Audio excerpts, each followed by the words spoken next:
Dalawang salita ang sumasampal sa kanya mula sa papel na hawak niya, notice key vacate. Ang mga letrang iyon, itim at walang awa, ay tila lumalaki at lumiliit sa kanyang paningin. Malamig ang papel sa nanginginig niyang mga kamay, pero mas malamig ang gumagapang na takot sa kanyang sikmura. Walang laman ang tiyan niya mula pa kaninang umaga, pero hindi gutom ang nararamdaman niya, kundi isang malalim at mabigat na paglubog. Napalunok si Isabel. Ang hangin sa loob ng maliit na apartment ay tila ninakaw. Napalibot ang tingin niya sa paligid, sa mga karton na naglalaman ng mga natitira niyang gamit, sa alikabok na nagsisimula ng mamuo sa mga sulok, sa nag-iisang bintana na nagpapakita ng isang piraso ng kulay abong langit. Dito sa espasyong ito, minsan siyang nangarap. Ngayon, ang espasyong ito mismo ang nagtataboy sa kanya. Isinandal niya ang likod sa pader at dahan-dahang dumausdos pa upo sa sahig. Sa tabi niya, nakapatong sa isang kahon ang isang maliit na tropeo, bahagyang kinakalawang na Best New Actress. Sa ilalim nito, may mga lumang magazine na ang cover ay ang mukha niya, mas bata, mas masaya, puno ng pag-asa. Mga multo ng isang buhay na hindi na kanya. Isang buhay na ninakaw sa kanya ng isang gabi ng maling akala at kasinungalingan. Huminga siya ng malalim, sinusubukang pigilan ang pag-init ng kanyang mga mata. Hindi siya iiyak. Ubos na ang mga luha niya. Pagod na siyang kaawaan ang sarili. Nang biglang tumunog ang kanyang cellphone. Halos mapatalon siya sa gulat. Sino ang tatawag? Matagal nang tumigil sa pagtawag ang mga dati niyang kaibigan. Ang manager niya, matagal nang sumuko. Kinuha niya ang cellphone mula sa kanyang bulsa. Unknown number. Karaniwan, hindi niya ito sinasagot. Pero ngayon, sa bingit ng kawalan, isang maliit na bahagi sa kanya ang kumapit sa anumang posibilidad. Hello, mahina niyang sagot. Is this the Isabel Reyes? Tanong ng isang boses sa kabilang linya. Babae. Propesyonal at malamig ang tono. Yes, speaking, sagot ni Isa, pinipilit gawing normal ang kanyang boses. And my name is Cynthia. I'm calling on behalf of Isway employer. He has a business proposition for you. Napakunot ang noo ni Isa. Business proposition? I think you have the wrong person. Wala akong business.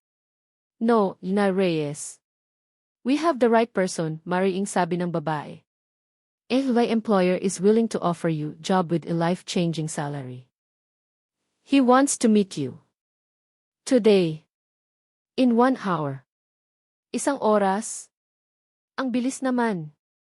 Ano na klaseng trabaho? At sino ang employer mo? All details will be discussed upon your arrival. Scar is waiting for you downstairs. It will take you to Tagaytay. Bago pa man makasagot si Isa, ibinaba na ng babae ang tawag. Natigilan siya, hawak ang cellphone. Isang kotse. Sa baba? May halong takot at pag-aalinlangan, sumilip siya sa bintana. At doon nga, sa tapat ng luma nilang building, isang itim at makintab na sasakyan ang nakaparada. Kitang-kita ang pagkakaiba nito sa mga tricycle at padjak na karaniwang dumadaan. Ito na ba iyon? Isang sagot sa kanyang mga problema o isang bagong bangungot? Ngunit ano pa ba ang mawawala sa kanya? Tiningnan niya muli ang notice to vacate sa kanyang kamay. Wala. Wala na siyang pagpipilian. Ang biyahe papuntang Tagaytay ay tahimik. Hindi nagsalita ang driver at si Isa naman ay abala sa pagtingin sa labas, pinapanood ang mga gusali ng syudad na unti-unting napapalitan ng mga puno at malawak na tanawin. Ang lamig ng aircon ng kotse ay kabaliktaran ng kaba sa kanyang dibdib. Huminto sila sa harap ng isang malaking gate na bakal. Bumukas ito ng kusa at pumasok sila sa isang mahabang daanan na napapalibutan ng matataas na puno. Sa dulo nito, isang mansyon ang sumalubong sa kanya. Malaki ito at puti, may disenyong luma pero elegante. Villa Esperanza. Iyon ang nakasulat sa isang arko. BTG-DFAN, tila isang biro ang pangalan. Pinagbuksan siya ng pinto ng driver at iginya siya papasok. Ang loob ng bahay ay mas nakakamangha pa kaysa sa labas. Matataas ang kisame, malalawak ang mga pasilyo, at ang mga gamit ay mukhang mamahalin at antigo.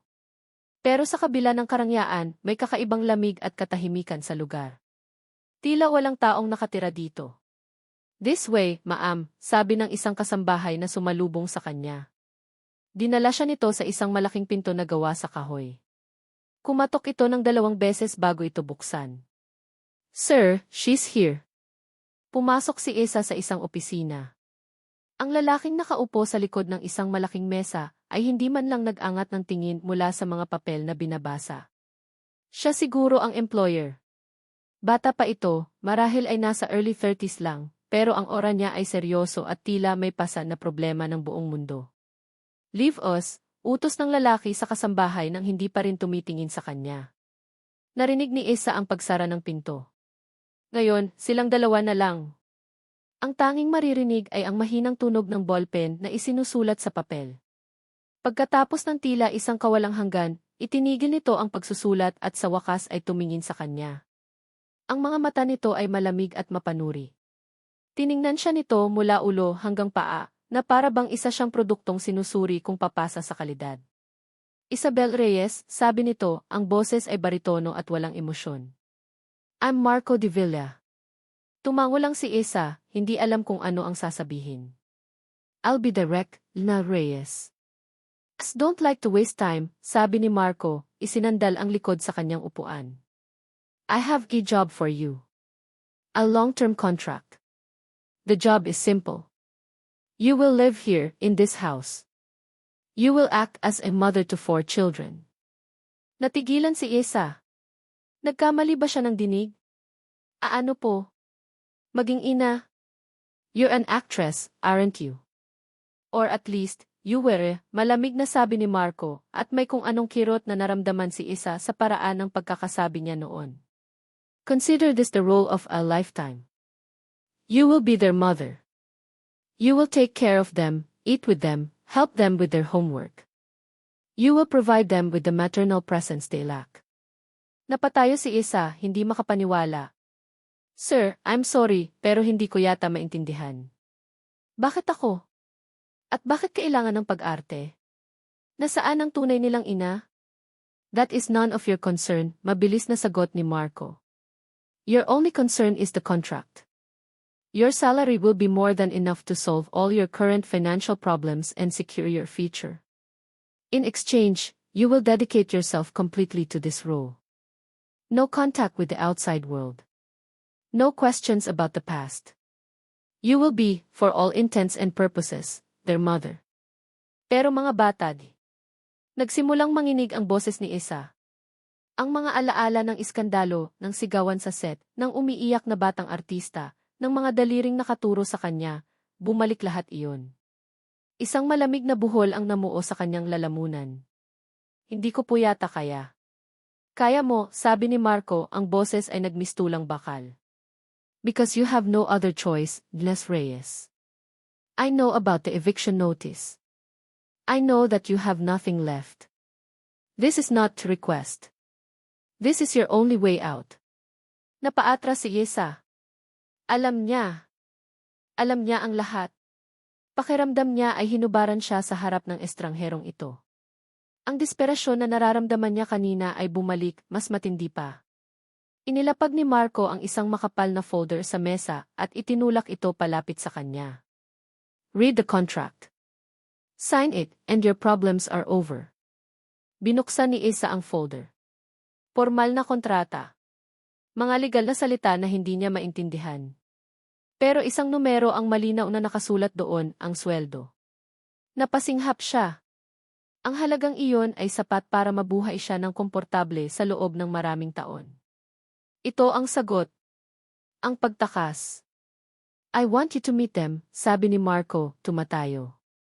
Iginya siya nito palabas ng opisina, papunta sa isang malawak na sala kung saan 4 na bata ang naroroon. Ang pinakamatanda, isang dalagita na marahil ay 14 anyos, ay agad siyang tiningnan ng masama.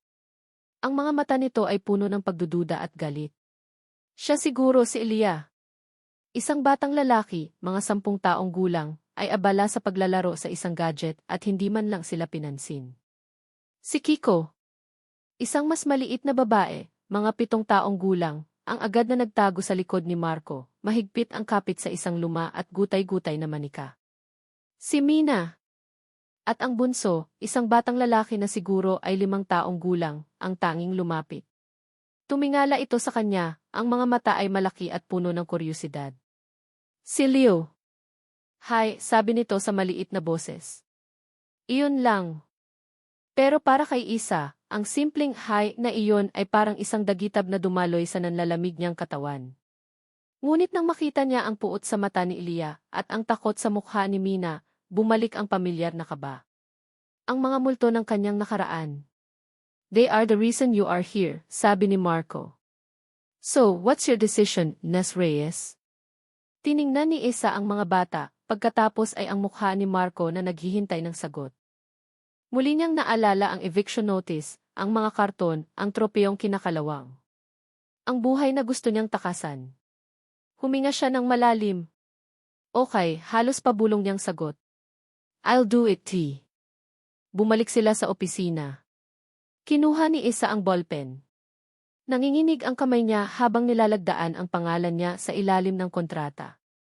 Sa bawat letra, pakiramdam niya ay ibinebenta niya ang isang piraso ng kanyang kaluluwa. Gabi na nang ihatid siya sa magiging kwarto niya. Malaki ito at maganda, pero pakiramdam niya ay isa itong kulungan. Wala siyang ibang gamit kundi ang damit sa kanyang katawan at ang cellphone sa kanyang bulsa. Lahat ng iba pa ay naiwan sa apartment na hindi na niya babalikan. Pinatay niya ang ilaw at humiga sa malambot na kama, nakatitig sa kisam. Ang katahimikan ng mansyon ay nakakabingi. Sinubukan niyang ipikit ang kanyang mga mata, pero ang mga mukha ng mga bata, ang galit, ang pagwawalang bahala, ang takot, ang kuryosidad, ay paulit-ulit na lumilitaw sa kanyang isipan. Ano itong pinasok niya? Nang bigla, sa gitna ng katahimikan, may narinig siyang isang tunog. Mahina, pero malinaw. Isang hikbi. Napabangon si Isa. Tila nang gagaling ito sa katabing kwarto. Ang kwarto ni Mina, ang batang may hawak na manika. Nagpatuloy ang mahinang pag-iyak, puno ng kalungkutan. Isang parte sa kanya ang gustong tumayo, lumabas, at puntahan ang bata. Pero ang isa pang parte, ang parte na nasugatan at natakot, ay pinipigilan siya. Ang alaala ng nakaraan ay bumulong sa kanyang tainga, nagbabala sa kanya na lumayo. Dahan-dahan siyang tumayo at lumakad papunta sa pinto. Hinawakan niya ang malamig na doorknob, ang puso niya ay kumakabog ng malakas. Sa labas ng pinto na ito ay isang batang umiiyak na nangangailangan ng ina. Pero kaya ba niyang gampanan ang papel na iyon? Kaya ba niyang harapin ang sarili niyang mga demonyo? Nakatayo lang siya doon, hindi makagalaw, nakikinig sa mga hikbi na tumatago sa kahoy ng pinto at sa pader na itinayo niya sa paligid ng kanyang puso. Hindi na muling narinig ni Isa ang pag-iyak. Nang tuluyang manaig ang katahimikan, mas lalo itong naging nakakabingi. Nanatili siyang nakatayo sa harap ng kanyang pinto, ang kamay ay nanlalamig pa rin sa doorknob. Hindi siya kumilos. Ang takot na minsan nang sumira sa kanyang buhay ay ang parehong takot na pumigil sa kanyang mga paa. Bumalik siya sa kama, dala ang bigat ng kasalanan para sa isang bagay na hindi naman niya responsibilidad, pero pakiramdam niya ay dapat. Kinabukasan, maaga siyang gumising. Ang unang sinag ng araw na tumatama sa bintana ng kanyang malaking kwarto ay hindi nagdala ng pag-asa, kundi ng pagkabalisa. Ngayon ang unang araw. Ang unang araw ng kanyang pagganap. Bilang isang artista, dapat ay sanay siya. Ngunit ang entabladong ito ay iba. Walang script, walang direktor, at ang mga manonood ay 4 na batang may mga matang mapanuri at pusong nasugatan. Dahan-dahan siyang bumaba. Nadatnan niya ang isang kasambahay na naghahanda na ng almusal. Ako na po, sabi ni Isa, pilit nang umingiti. Gusto ko sanang ako ang maghanda para sa mga bata. Isang saglit na pagtataka ang gumuhit sa mukha ng kasambahay bago ito tumango at magalang na umatras. Naiwan si Isa sa malawak at modernong kusina. Ano ba ang alam niyang lutuin? Itlog. Hotdog. Sinubukan niyang alalahanin ang mga eksena sa pelikula kung saan ang mga ina ay masayang naghahanda ng pancake para sa kanilang mga anak. Pancake. Kaya niya siguro yon. Nagsimula siyang maghanap ng mga sangkap. May nakita siyang pancake mix sa pantry. Perpekto. Habang nagbabati ng mixture, narinig niya ang mga yabag pababa ng hagdan. Isa-isang pumasok ang mga bata sa dining area, kasunod si Marco na bihis na para sa opisina. Umupo sila sa kani-kanilang pwesto ng walang imik. Sinubukan ni Isa na maging masigla. Good morning. Gagawa ako ng pancakes. Walang sumagot. Si Kiko ay diretso sa kanyang cellphone. Si Mina ay yumuko lang at niyakap ang kanyang manika. Si Leo ay tumingin sa kanya ng may kuryosidad pero hindi nagsalita. At si Ilya tiningnan siya ni Ilya na para bang isa siyang nakakadiring insekto na naligaw sa kanilang hapagkainan. Hindi kami kumakain yan, malamig na sabi ni Ilya, ang boses ay matalas. Ah, ganoon ba? Sige, susubukan ko lang gumawa.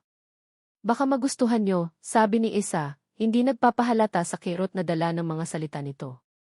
Nagpatuloy siya sa pagluluto. Ang unang pancake ay nasunog. Ang pangalawa ay dumikit sa kawali. Ang pangatlo ay hindi perpekto ang pagkahugis. Sa wakas, nakabuo siya ng ilang piraso na pwede nang ihain. Inilapag niya ang mga plato sa harap nila. Kumuha si Leo ng isang maliit na piraso. Ngumiti si Isa. Pero si Ilya, kinuha ang baso ng gatas sa kanyang tabi. At sa isang kilos na tila hindi sinasadya pero halatang may intensyon, natabig nito ang baso. Tumapon ang puting likido sa mesa at sa nag-iisang disenteng bestida na suot ni Isa. Oops! Sorry, sabi ni Ilya, pero ang kanyang mga mata ay nang aasar. Nanigas si Isa sa kanyang kinatatayuan. Ang puting mansa sa kanyang damit ay parang isang simbolo ng kanyang kabiguan. Okay lang, sabi niya, kumuha ng basahan at nagsimulang magpunas, pinipigilan ang panginginig ng kanyang mga labi. Si Marco, na nakasaksi sa lahat, ay uminom lang ng kape at tumayo. I have to go, sabi nito. Siguraduhin mong hindi sila gagawa ng gulo. Isang utos, hindi isang pakiusap. Pagkatapos ay umalis na ito. Naiwan si Isa kasama ang mga bata at ang malamig na pancake. Ang araw ay hindi pa nga nangangalahati, pero pakiramdam niya ay pagod na siya. Maghapon siyang sinubukang humanap ng lugar sa malaking bahay na iyon. Pakiramdam niya ay isa siyang multo, naglalakad sa mga pasilyo pero walang nakakakita. Nakita niya si Ilya na nakakulong sa kwarto, nagbabasa. Si Mina ay nasa isang sulok ng sala, tahimik na naglalaro. At si Kiko, dumaan siya sa nakabukas na pinto ng kwarto nito at narinig niya itong may kausap sa video call. Wala ka kasing nanay. Kaya kaganyan, sigaw ng isang boses mula sa cellphone. Hayaan niyo na siya. Ampunin na lang natin yan, tawa ng isa pa. Nakita ni Isa ang pagtiim ng bagang ni Kiko. Tumigil na kayo. Okay lang ako, sigaw ni Kiko bago biglang pinatay ang tawag. Ibinalibag niya ang cellphone sa kama at humiga, nakatalikod sa pinto. Napatigil si Isa. Isang kirot ng pamilyar na pakiramdam ang tumusok sa kanyang puso. Ang pakiramdam na pinagtutulungan at hinuhusgahan. Gusto niyang pumasok, gusto niyang sabihin na naiintindihan niya. Pero anong karapatan niya? Isa lang siyang bayarang aktres. Kaya nagpatuloy na lang siya sa paglalakad, dala ang isa na namang bigat sa dibdib. Napadpad siya sa playroom. Walang tao. Pero sa isang maliit na mesa sa sulok, may isang papel at mga krayola. Isang drawing. Lumapit siya para tingnan ito. Isang pamilya ang nakaguhit. May isang matangkad na lalaki, si Marco siguro. May 3 bata sa tabi nito, 2 lalaki at 1 babae. At sa tabi ng lalaki, kung saan dapat nakatayo ang ina, ay isang blangkong espasyo. Walang mukha. Walang katawan. Puno lang ng mga magugulong guhit na tila binura ng paulit-ulit. Kay Mina siguro ito. Alam ni Isa. Hinaplos niya ang papel. Ang kalungkutan na nakapaloob sa simpleng drawing na iyon ay mas malakas pa sa anumang salita. Hindi niya namalayan, may isang butil ng luha na pumatak mula sa kanyang mata. May nakita siyang isang bar ng tsokolate sa kanyang bulsa, na binili niya kahapon bago pa man mangyari ang lahat. Dahan-dahan niya itong inilapag sa tabi ng drawing. Hindi siya nagsulat ng kahit anong note. Umalis siya ng tahimik na parang walang nangyari. Iyon ang unang pagkakataon sa buong araw na nakaramdam siya ng isang maliit, napakaliit na koneksyon. Pagsapit ng gabi, dumating si Marco. Ang mukha niya ay pagod at maseryoso pa kaysa kaninang umaga. Nakita niya si Isa na nakaupo sa sala, nakatingin sa kawalan. Magbihis ka, sabi nito, inaayos ang kanyang kurbata. At bihisan mo ang mga bata. May pupuntahan tayo. Saan? Gulat na tanong ni Asa. Family event sa Manila. Kailangan nilang makita na maayos ang lahat. Na may bago na silang ina, sabi ni Marco, ang huling mga salita ay tila hirap lumabas sa kanyang bibig. Naintindihan agad ni Asa. Isa na namang pag-arte. Pero sa pagkakataong ito, mas malaking entablado. Mas maraming manonood. Hindi ko yata kaya, Marco. Hindi pa ako handa. Hindi pa nila ako tanggap. Wala kang dapat gawin kundi ngumiti at tumayo sa tabi ko, mariing sabi ni Marco. Gawin mo lang ang trabaho mo, Gina Reyes. Iyon lang ang hinihiling ko. Walang nagawa si Isa kundi sumunod. Pumanhik siya sa taas. Kinatok niya ang kwarto ni Lia. Walang sumagot. Kumatok siya ulit. Lia, kailangan nating umalis. Pakiusap, magbihis ka na. Bumukas ang pinto ng bahagya. Huwag mo akong utusan. Hindi kita nanay, sabi ni Lia bago muling isara ang pinto ng malakas. Napapikit si Isa. Huminga siya ng malalim at nagpatuloy sa kwarto ni Kiko. Nadatnan niya itong naglalaro pa rin sa cellphone. Kiko, aalis tayo. Ayoko, sagot nito, hindi man lang nag-angat ng tingin. Kailangan, Kiko. Sinabi ng tito Marco mo. Sa pagbanggit niya ng pangalan ni Marco, tila may nagbago. Walang gana itong tumayo at kumuha ng damit. Ang pinakamadali ay si Leo. Nang sabihin niyang aalis sila, tuwang-tuwa ito at agad nagpabihis. At si Mina, tahimik lang itong sumunod, hawak pa rin ang kanyang lumang manika. Makalipas ang 1 oras, handa na sila. Si Isa ay nagsusuot ng simpleng itim na bestida, ang tanging formal na damit na dala niya. Ang mga bata, kahit napilitan, ay malinis tingnan. Naghihintay sa labas ang parehong itim na sasakyan, kasama ang driver. Si Marco ang umupo sa passenger seat sa harap. Si Isa naman ay sa likod, sa pagitan ni Lia na nakatingin sa labas ng bintana, at ni Leo na agad sumandal sa kanya. Sa kabilang dulo, naroon si Kiko at Mina. Ang biyahe ay puno ng tensyon. Walang nagsasalita. Tanging ang tunog lang ng makina ng sasakyan at ang mga busina mula sa labas ang maririnig. Naramdaman ni Isa ang bigat ng ulo ni Leo sa kanyang balikat. Napatingin siya sa natutulog na bata. Sa isang saglit, isang kakaibang pakiramdam ng pag-aalaga ang gumapang sa kanyang puso, isang bagay na matagal na niyang ibinaon. Nasa kahabaan sila ng highway, mabilis ang takbo ng sasakyan. Biglang napansin ni Isa ang isang malaking truck sa kanilang kaliwa.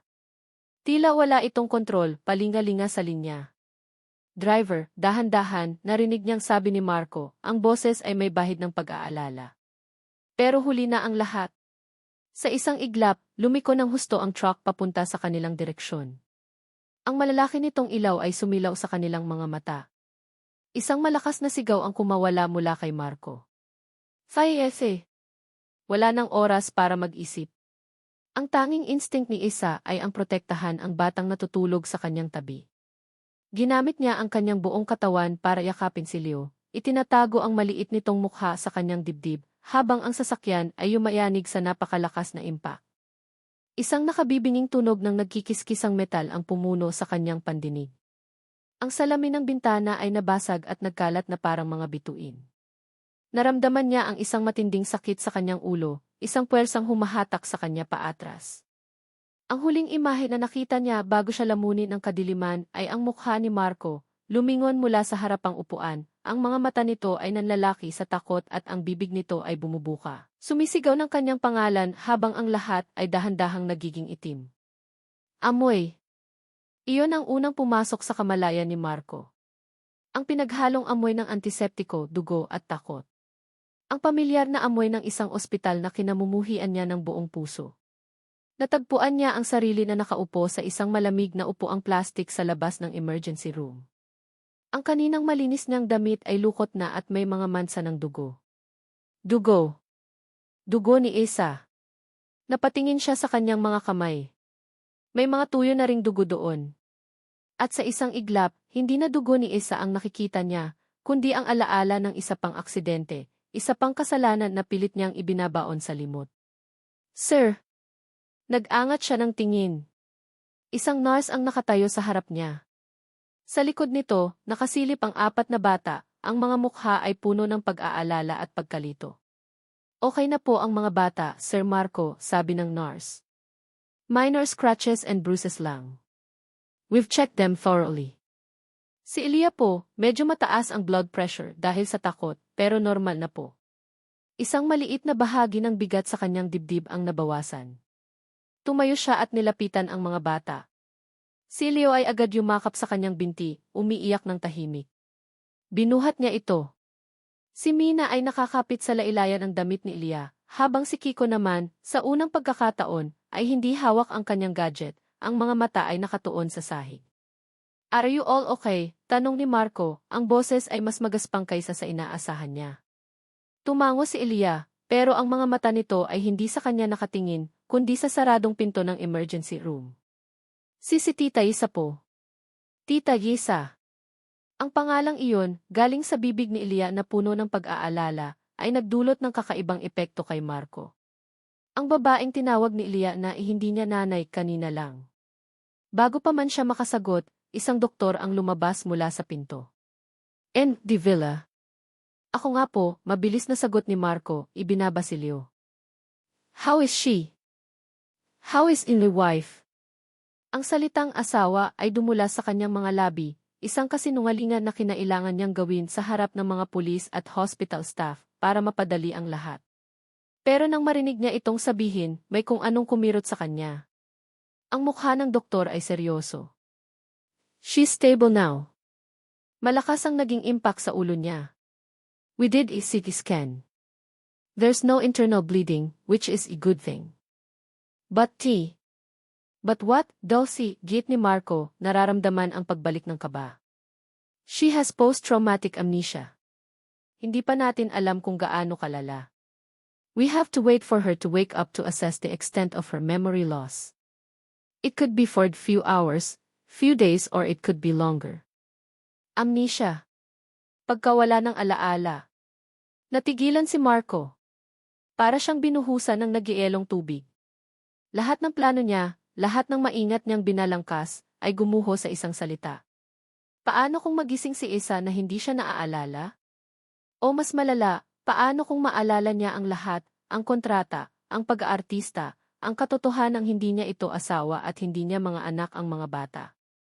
Ang buong kasinungalingan ay sasabog sa kanyang mukha. Maaari na po ba siyang makita? Tanong ni Elia, ang boses ay nanginginig. Tiningnan ng doktor ang mga bata. Okay, but just for a minute. Kailangan niya ng pahinga. Inilipat si Isa sa isang pribadong kwarto. Tahimik silang pumasok.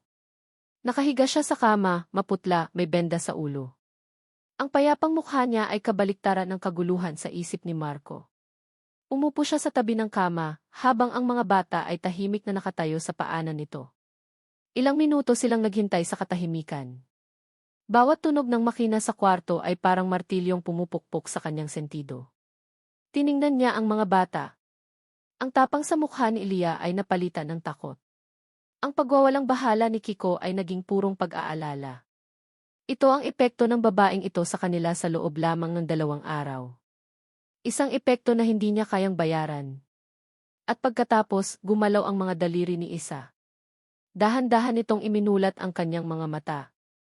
Una, tila malabo ang kanyang paningin.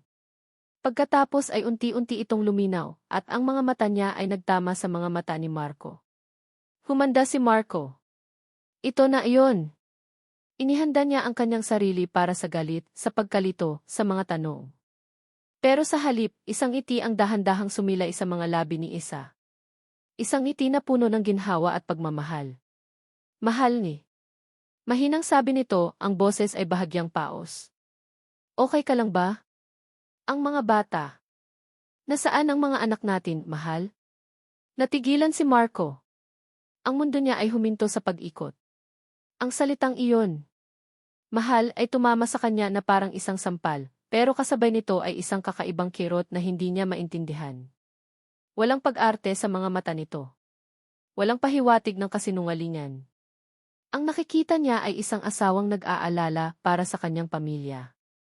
Napatingin siya sa mga bata. Ang mga mata ni Leo ay nagliwanag. Si Mina ay dahan-dahang lumapit sa kama.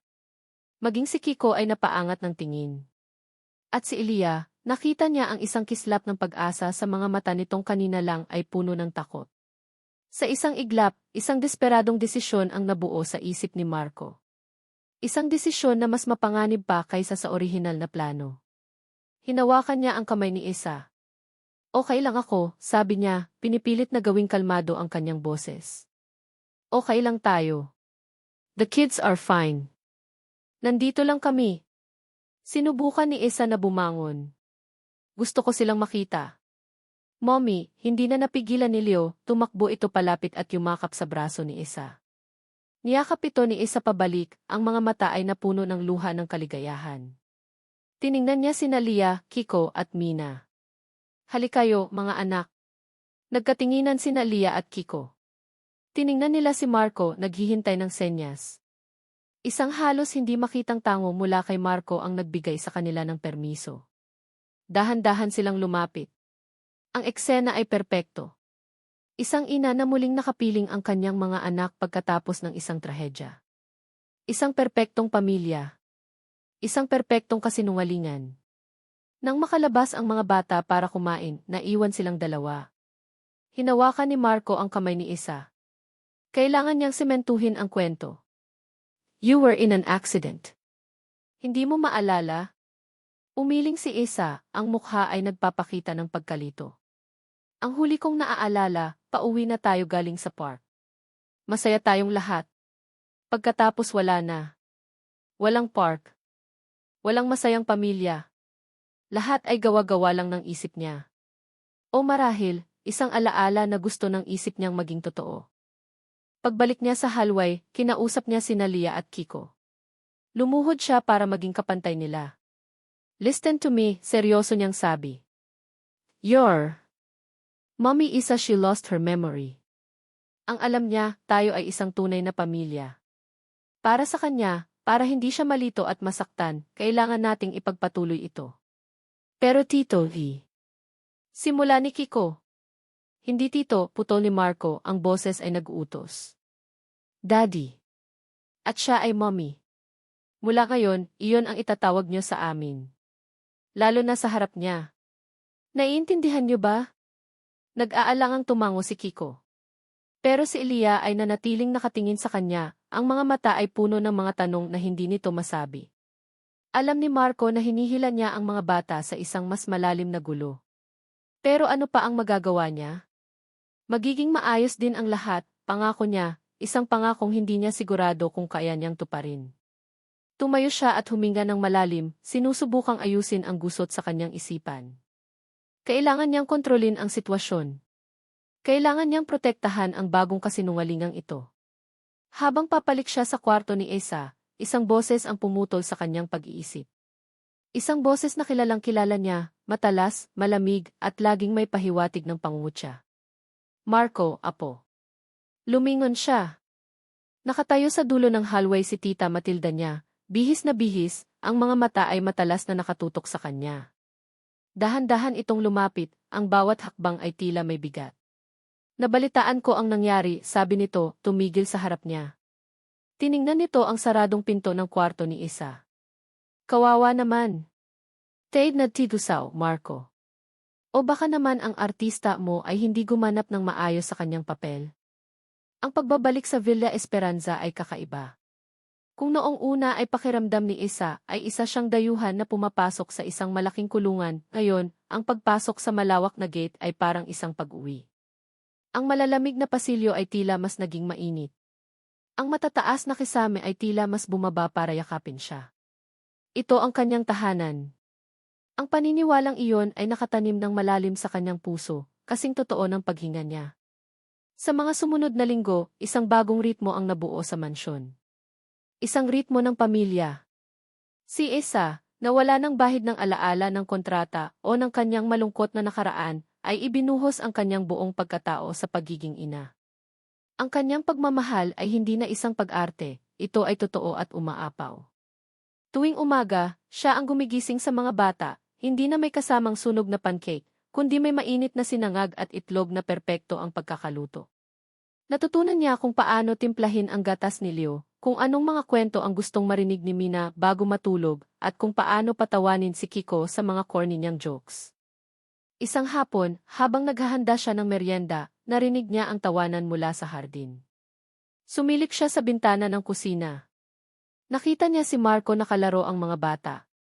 Si Marco, ang kanyang seryoso at laging abalang asawa, ay tumatakbo at nakikipaghabulan kay Kiko at Leo. Kahit si Mina ay nakangiting nanonood mula sa gilid. Ang eksenang iyon ay parang isang kuha mula sa isang perpektong pelikula. Napangiti si Esa, ang puso niya ay puno ng isang matamis at mainit na pakiramdam. Lumabas siya, dala ang isang tray ng juice at sandwiches. Merienda time, masaya niyang anunsyo. Napahinto sila sa paglalaro. Tumakbo si Kiko at Leo palapit sa kanya. Mommy, tinuturuan kami ni Daddy mag-soccer, sigaw ni Kiko, pawis na pawis pero masaya. Daddy. Mommy. Ang mga salitang iyon ay musika sa pandinig ni Esa. Napatingin siya kay Marco na papalapit din, may butil ng pawis sa noo nito, at ang kanyang buhok ay bahagyang magulo. Sa unang pagkakataon, hindi na ito mukhang isang malamig na kundi isang ama. Isang asawa. Pawis na pawis ka, sabi ni Esa, at sa isang kilos na hindi niya pinag-isipan, kinuha niya ang panyo mula sa kanyang bulsa at dahan-dahang pinunasan ang noo ni Marco. Natigilan si Marco. Ang kanyang mga mata ay napako sa mga mata ni Esa. Sa isang saglit, tila silang dalawa lang ang tao sa hardin. Naramdaman ni Esa ang pag-init ng kanyang mga pisngi. Ang tibok ng kanyang puso ay bumilis. Kilig. Iyon ang salita. Ang pakiramdam na ito ay bago ngunit pamilyar na para bang matagal na itong natutulog sa loob niya. Ngunit ang tanging nanatiling yelo sa kanilang namumuong paraiso ay si Elia. Nanatili itong mailap. Laging nasa sulok, nagmamasid, ang mga mata ay puno ng pagdududa na hindi maintindihan ni Esa kung saan nanggagaling. Isang gabi, habang tinutulungan niya si Elia sa homework nito sa math, hindi na napigilan ni Esa. Lia, anak, may problema ba? Mahinahon niyang tanong. May nagawa ba akong mali? Galit ka ba sa akin? Itinigil ni Lia ang pagsusulat. Hindi ito tumingin sa kanya. Hindi naman sa ganoon. Kung ganoon, ano? Pwede mo namang sabihin sa akin. Mommy mo ako. Hindi mo maiintindihan, mahinang sabi ni Elia, at sa boses nito, narinig ni Esa hindi lang ang galit, kundi ang isang malalim na kalungkutan. Nang gabing iyon, hindi mapakali si Esa. Ang mga salita ni Elia ay umuukil-kil sa kanyang isipan. Habang naglalakad sa pasilyo, nakita niyang nakabukas ng bahagya ang pinto ng opisina ni Marco. Pumasok siya, umaasang makita ito doon pero wala ito. Napadako ang tingin niya sa isang family picture sa mesa. Silang lahat, si Marco, ang 4 na bata at siya. Kinuha ito noong nakaraang linggo lang. Masaya silang lahat tingnan. Pero bakit pakiramdam niya ay may kulang? Bakit may bahagi sa kanyang isipan na nagsasabing mali ang lahat ng ito? Isang pangamba na hindi niya mapangalanan. Ilang araw ang lumipas, dumating ang isang bisitang hindi niya inaasahan.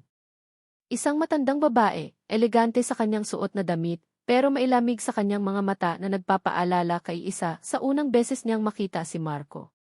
Tita Matilda, bati ni Marco, ang boses ay may tensyon. Ako si Matilda, ang tiyahin ni Marco, pagpapakilala nito kay Esa, pero ang ngiti nito ay hindi umabot sa kanyang mga mata. I'm so glad to see you're doing well, Isabel. You gave us all a scare. Nag-aalok ito ng isang paper bag kay Mina. A gift for you, iha. Binuksan ito ni Mina. Isang magandang manika na maisuot na pink na bestida, ang buhok ay kulay ginto. Wow, bulong ni Mina. Maganda, di ba? Sabi ni Matilda, habang ang tingin ay nasa lumang manika na hawak-hawak pa rin ni Mina.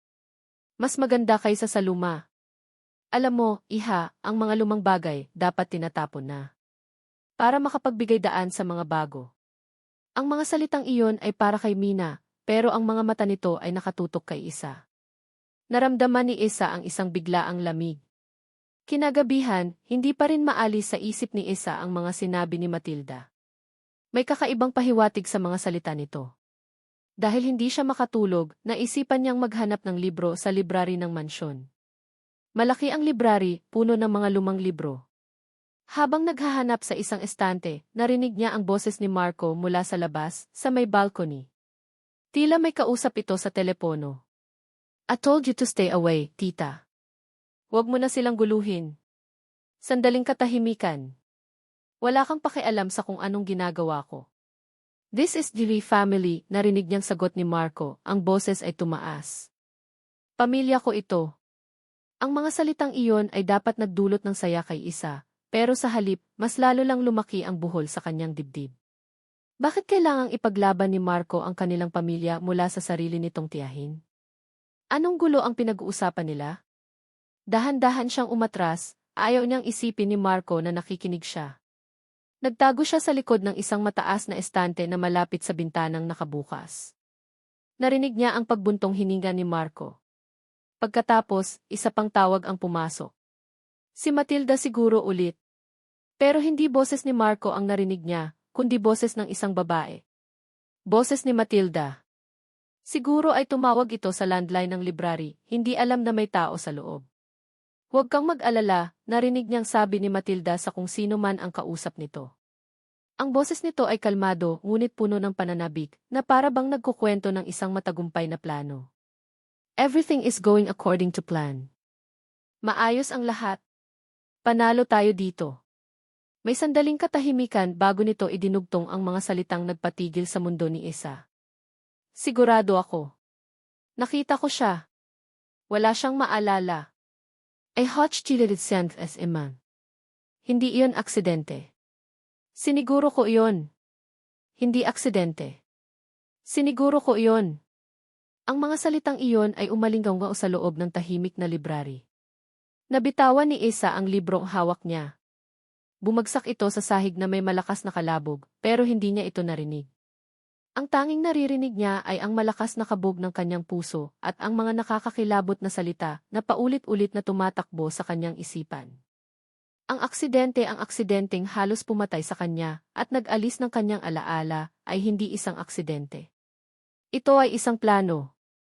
At ang babaeng iyon, ang tiyahin ng kanyang asawa, ang may gawa nito. Ang mga salita ni Tita Matilda ay parang laso na dahan-dahang gumagapang sa sistema ni Isa. Hindi iyon aksidente. Siniguro ko iyon. Paulit-ulit. Isang sirang plaka sa kanyang isipan na sumisira sa payapang musikang itinutugtog ng kanyang bagong buhay. Pinulot niya ang nahulog na libro, ang mga kamay ay nanginginig ng husto. Mabilis siyang lumabas ng library, tinitiyak na walang nakakita sa kanya. Ang mansyon na dati niyang itinuring na kanlungan ay biglang naging isang lugar na puno ng anino at mga lihim. Bawat sulok ay tila may nakatagong mata. Bawat katahimikan ay tila may ibinubulong na kasinungalingan. Kinabukasan, sinubukan niyang magpanggap na normal ang lahat. Naghanda siya ng almusal. Mumiti siya sa mga bata. Hinalikan niya si Marco sa pisngi bago ito umalis papuntang opisina. Pero ang lahat ay isang pag-arteng mas mahirap gawin kaysa sa alinmang papel na ginampanan niya sa buhay na hindi na niya maalala. Ang ngiti niya ay mabigat. Ang mga tawa niya ay walang laman. Habang nag-aalmusal, sinubukan niyang magtanong. Marco, sabi niya, pinipilit na maging kaswal. Yung Tita Matilda mo parang hindi niya yata ako gusto. Napatigil si Marco sa pag-inom ng kape. Huwag mo na siyang isipin, mahal. May mga tao lang talagang mahirap pakisamahan. Pero narinig ko kayo kagabi sa telepono, pagpapatuloy ni Isa, sinusubukan ang kanyang kapalaran. Tungkol sa aksidente may sinasabi siya na parang. Narinig mo kami, mabilis na putol ni Marco, at sa unang pagkakataon, nakita ni Isa ang isang kislap ng gulat, hindi takot, sa mga mata nito. Wala yon. Nag-aalala lang siya. Alam mo na, matatanda. Masyadong maraming iniisip. Ang mabilis na pagtanggi ni Marco, ang paraan ng pag-iwas nito ng tingin, ay hindi nakapagpakalma sa kanya. Sa halip, ito ay parang gasolinang ibinuhos sa apoy ng kanyang pagdududa. Bakit siya nagsisinungaling? Ano ang itinatago niya? Ang mga araw na sumunod ay naging isang uri ng torture para kay Isa. Minamasdan niya ang lahat. Ang paraan ng pag-uusap ni Marco at Laya na biglang hihinto kapag pumasok siya. Ang mga lumang photo album sa bahay na walang kahit isang litrato niya bago ang aksidente. Walang litrato ng kasal nila. Walang litrato noong buntis siya. Kapag nagtatanong siya, laging may handang sagot si Marco. Nasunog sa bodega. Nawala noong lumipat tayo. Mga sagot na masyadong perpekto, masyadong rehearsed. Isang gabi, nagkaroon siya ng isang kakaibang panaginip. Nasa isang malamig siyang opisina, hindi sa simbahan. Nakaupo sa tapat ni Marco. May pinipirmahan siyang isang dokumento. Hindi ito marriage contract. Mukha itong kontrata. Nagising siyang humihingal, ang puso niya ay kumakabog na parang isang kabayong tumatakbo. Ang panaginip ay sobrang linaw, sobrang totoo. Hindi na niya kaya. Ang pagdududa ay unti-unti siyang sinisira mula sa loob. Isang gabi, nang sigurado siyang tulog na ang lahat, ginawa niya ang isang bagay na hindi niya akalaing gagawin niya. Pumasok siya sa opisina ni Marco. Ang lugar na dati niyang iniwasan ay ngayon ang tanging lugar na maaaring magbigay sa kanya ng sagot. Nanginginig ang mga kamay niya habang binubuksan ang ilaw. Saan siya magsisimula? Tiningnan niya ang mga drawer ng mesa. Ang una, puno ng mga papeles ng kumpanya. Ang pangalawa, mga personal na bayarin. Sa ilalim ng huling drawer, sa ilalim ng mga lumang dokumento, may nakita siyang isang kahon. Isang simpleng kahon ng sapatos, pero tila may bigat ito na hindi pangkaraniwan. Binuksan niya ito. Ang nasa ibabaw ay isang makapal na folder. Ang parehong folder mula sa kanyang panaginip. Binuksan niya ito. Employment contract ang nakasulat sa itaas. At sa ibaba, ang pangalan niya, Isabel Reyes. Binasa niya ang mga nilalaman, ang mga salita ay lumulundag mula sa pahina, sumasaksak sa kanya. To act as a mother figure T. Strict confidentiality. No contact with the outside world. Ang hangin ay tila nawala sa kanyang mga baga. Napaatras siya, nabitawan ang kontrata. Nahulog ito sa sahig at kumalat ang iba pang laman ng kahon. Mga clippings mula sa diaryo. Kinuha niya ang isa. Ang mukha niya, mas bata, mas payat, ay nakatitig sa kanya mula sa lumang papel. Ang headline ay sumisigaw, Denf's pagbagsak ng isang bituin. Isabel Reyes A.K. Denf Iskandalo Defis. Isa pang headline, aktres, inakusahan ng kapabayaan ni si isang child actor. Isabel Reyes. Actress. Iskandalo. Ang mga salita ay parang mga susi na nagbubukas ng mga nakakandadong pinto sa kanyang isipan. Mga pira-pirasong imahe ang bumuhos. Isang maliwanag na ilaw ng kamera.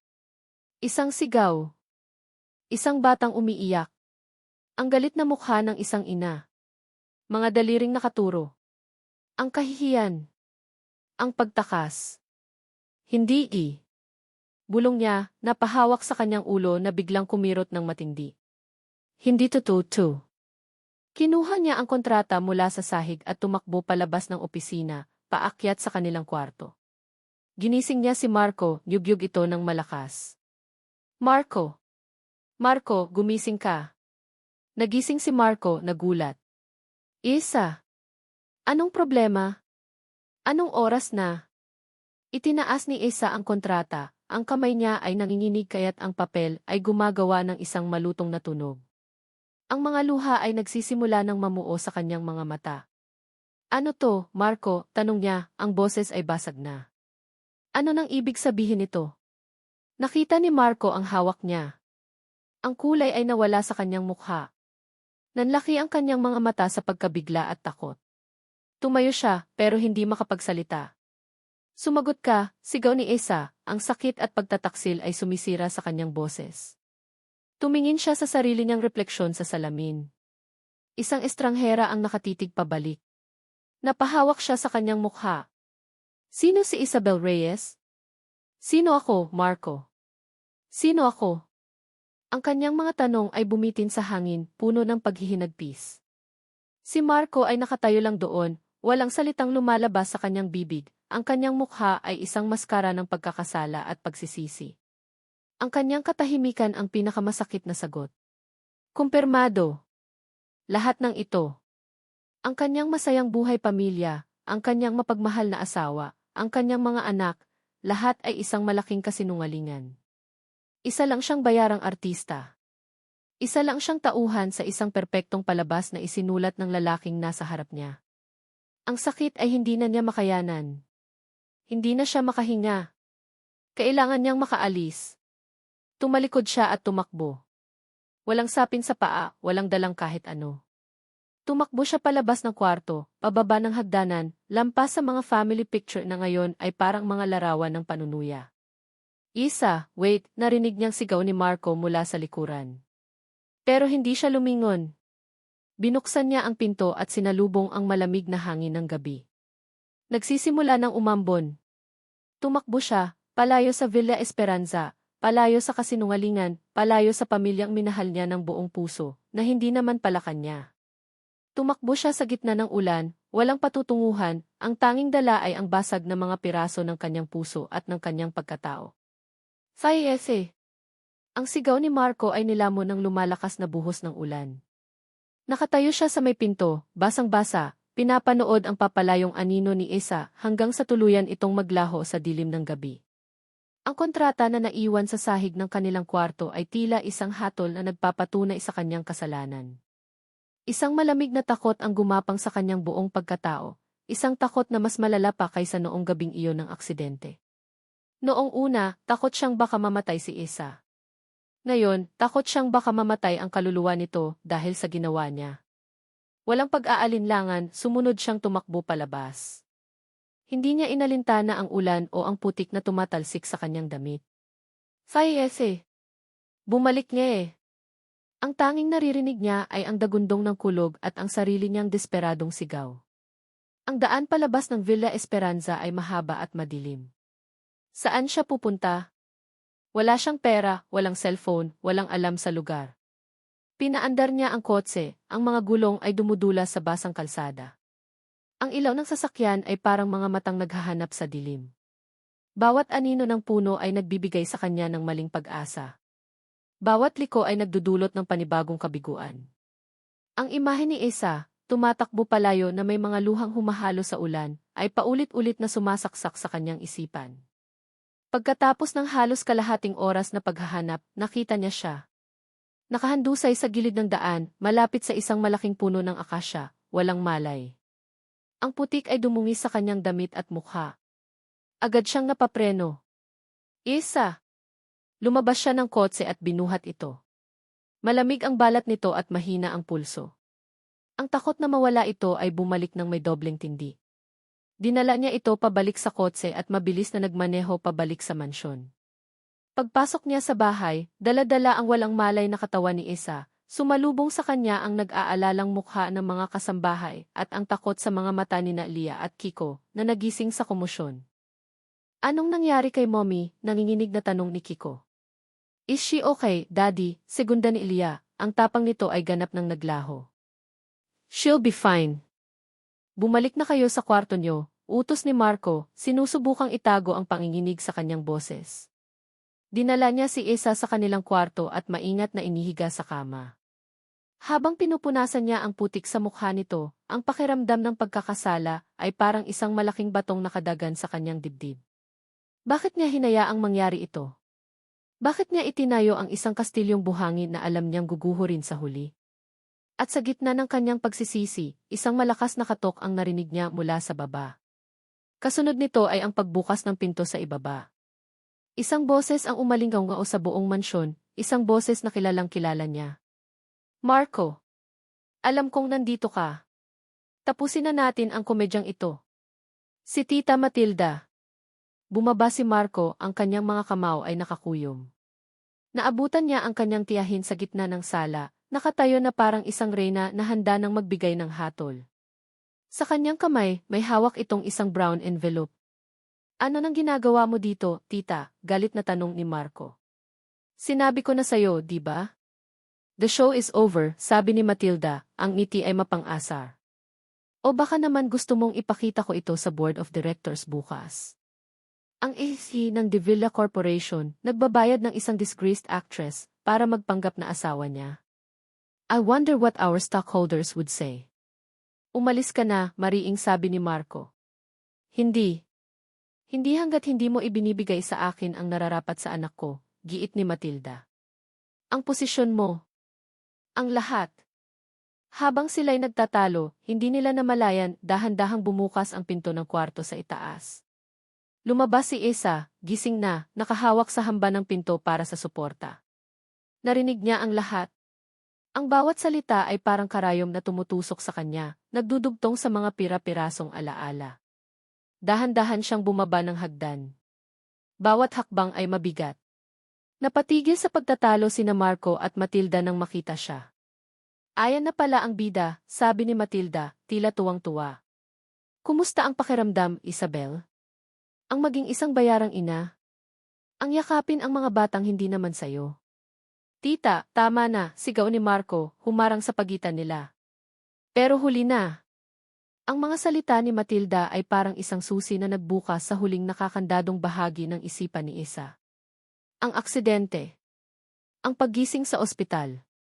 Ang mga matang nag-aalala ng mga bata. Ang pagtawag niya kay Marco ng mahal. Ang pag-aartista na naging totoo. Ang lahat ay bumalik sa kanya na parang isang malakas na alon, isang malinaw at masakit na pelikula. Napahawak siya sa kanyang ulo. Isa, sigaw ni Marco, lalapitan sana siya pero pinigilan siya ni Matilda. Huwag mong hawakan yan, sigaw ni Matilda kay Marco at pagkatapos ay bumaling kay Isa.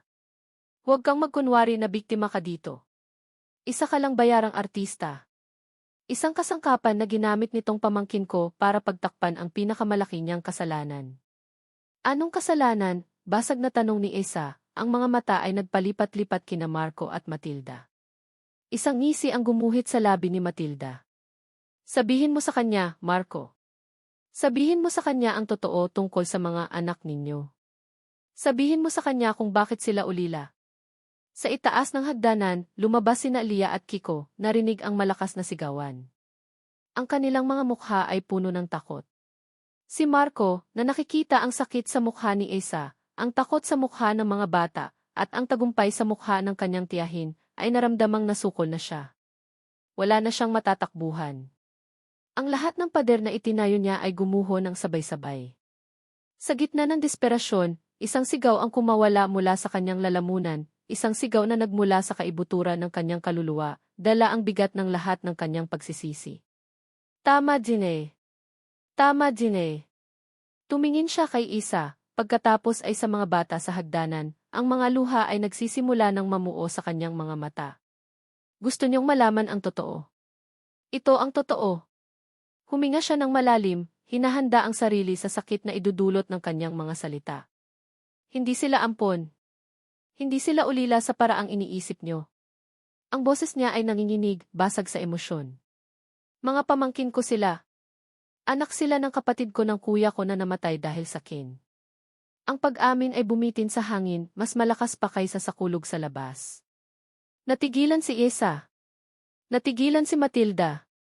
At sa itaas ng hagdanan, si Elia at Kiko ay nanigas na parang mga estatwa. Ang buong katotohanan. Ang huling piraso ng puzzle. Ang pinakamasakit sa lahat.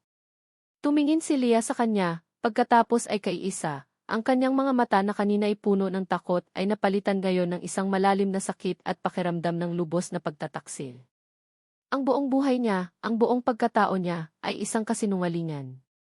Lahat kayo, nagsimulang magsalita si Lia, ang bawat salita ay puno ng lason at pait. Lahat kayo sinungaling. Isang malakas na sigaw ng pagkasuklam ang kumawala mula sa kanya. Tumalikod siya at tumakbo pabalik sa kanyang kwarto. Isang malakas na kalabog ng pagsasara ng pinto ang umalinggaw sa buong mansyon, isang tunog ng tuluyang pagkasira. Ang kalabog ng pinto ni Elia ay parang isang putok ng baril na nag-iwan ng nakabibinging katahimikan. Sa salang iyon, tila huminto ang oras. Si Kiko ay nanatiling nakatayo sa hagdanan, ang mukha ay blanko, sinusubukang iproseso ang katotohanang sumampal sa kanilang lahat. Si Marco ay nakatayo sa gitna, ang mga balikat ay bumagsak sa bigat ng kanyang pag-amin. At si Matilda, sa unang pagkakataon, ay tila nawala ng sasabihin, hindi inaasahan ang ganitong klaseng revelasyon. Si Isa ang unang kumilos.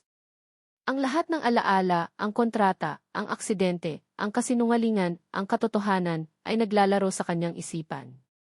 Ang sakit ay nandoon, matalas at totoo. Ang pakiramdam ng pagtataksil ay nakabaon sa kanyang puso.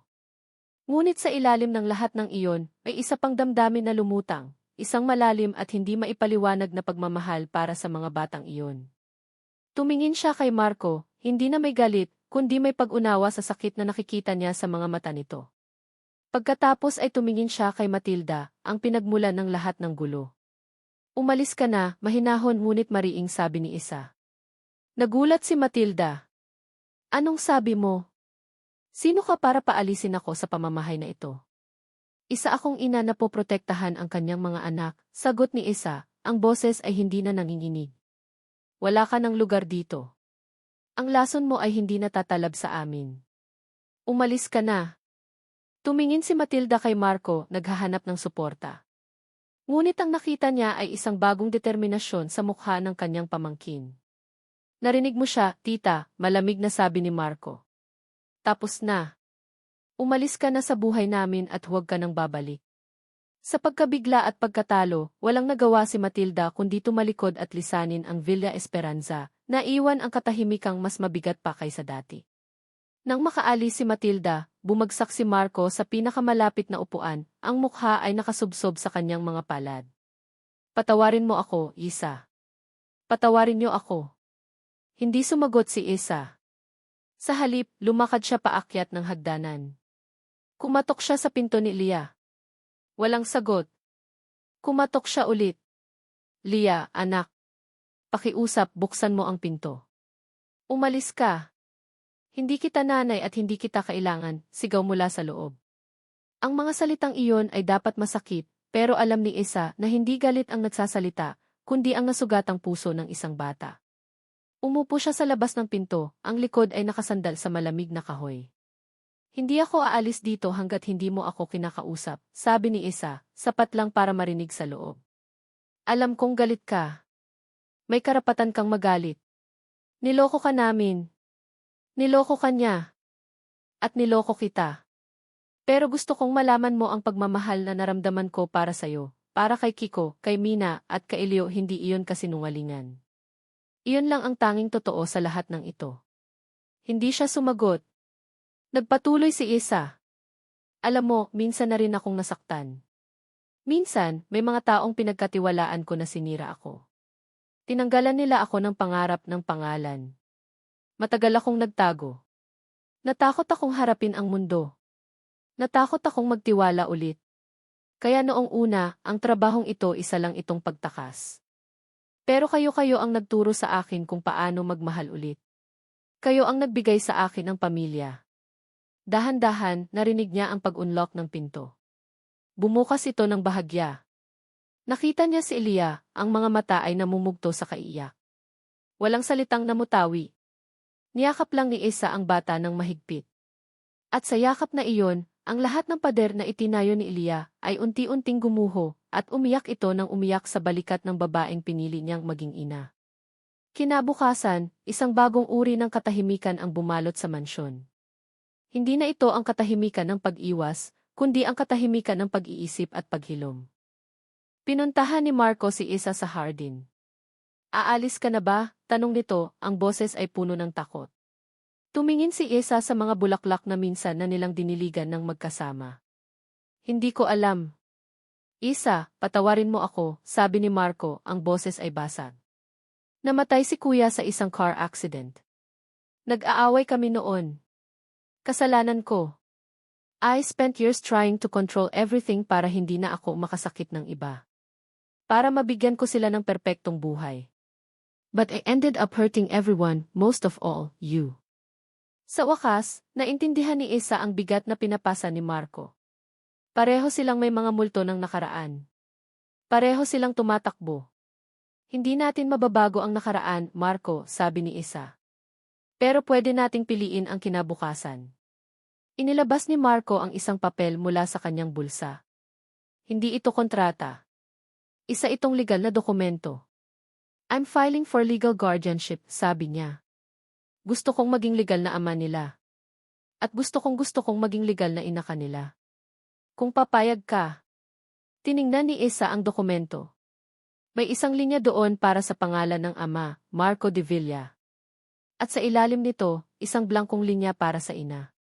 Tumingin siya kay Marco sa mga matang puno ng pagsisisi at pag-asa. Tumingin siya sa mansyon kung saan naroon ang mga batang nagturo sa kanya kung ano ang tunay na kahulugan ng pamilya. Kinuha niya ang ballpen mula sa kamay ni Marco. At sa blankong linya, isinulat niya ang kanyang pangalan, Isabel Reyes. Ilang buwan ang lumipas. Ang Villa Esperanza ay hindi na isang lugar ng mga lihim, kundi isang tahanan na puno ng tawanan. Ang mga bata ay alam na ang buong katotohanan. May mga araw na mahirap, may mga tanong na masakit, pero hinaharap nila ito ng magkakasama, bilang isang pamilya. Isang hapon, ipinagdiriwang nila ang ika-6 na kaarawan ni Leo. Simple lang ang handaan. Isang cake na si Isa at ang mga bata mismo ang gumawa. Walang maluhong bisita, sila-sila lang. Habang kinakantahan nila si Leo ng Happy Birthday, napatingin si Isa kay Marco na nakatayo sa tabi niya. Umiti ito sa kanya, isang tunay na ngiti na umabot sa mga mata. Inabot nito ang kanyang kamay at marahang pinisil.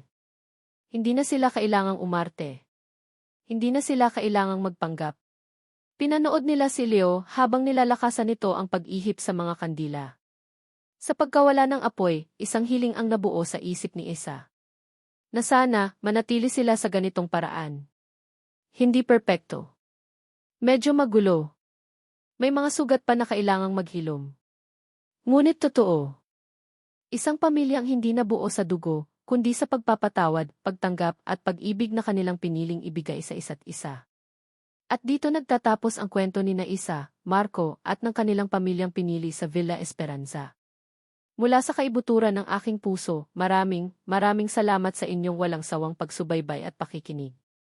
Ang bawat minuto na inilaan ninyo upang samahan sina Isa at Marco sa kanilang masalimuot na paglalakbay ay isang malaking karangalan para sa akin. Habang isinusulat ko ang bawat kabanata, kasama ninyo akong kinabahan sa mga revelasyon, nasaktan sa mga kasinungalingan, kinilig sa mga simpleng sandali, at umasa na sa huli, mananaig pa rin ang pag-ibig. Ang kwento ng Villa Esperanza ay isang paalala na ang tunay na pamilya ay hindi laging nagsisimula sa dugo. Minsan, ito ay nabubuo sa mga basag na piraso ng ating pagkatao, sa pagpapatawad sa mga pagkakamaling nagawa, sa paghilom ng mga sugat na dulot ng nakaraan, at higit sa lahat, sa pag-ibig na pinipili nating ibigay at tanggapin sa kabila ng lahat. Isang paalala na sa bawat isa sa atin, mayroong lakas na bumangon at may karapatang magmahal at mahalin muli. Ngayon, nais ko namang marinig ang inyong boses. Ano ang pinakapaborito ninyong eksena? Aling karakter ang pinakatumatak sa inyo? At anong aral mula sa kwentong ito ang babaunin ninyo sa inyong puso? Huwag po kayong mag-atubiling ibahagi ang inyong mga saloobin sa comment section sa ibaba. Ang bawat komento ninyo ay inspirasyon para sa akin. Hanggang sa ating muling pagkikita sa susunod na kwento. Ito po ang inyong abang lingkod na laging naniniwala sa kapangyarihan ng pag-ibig na naghihilom at nagbubuklod. Paalam po at maraming salamat.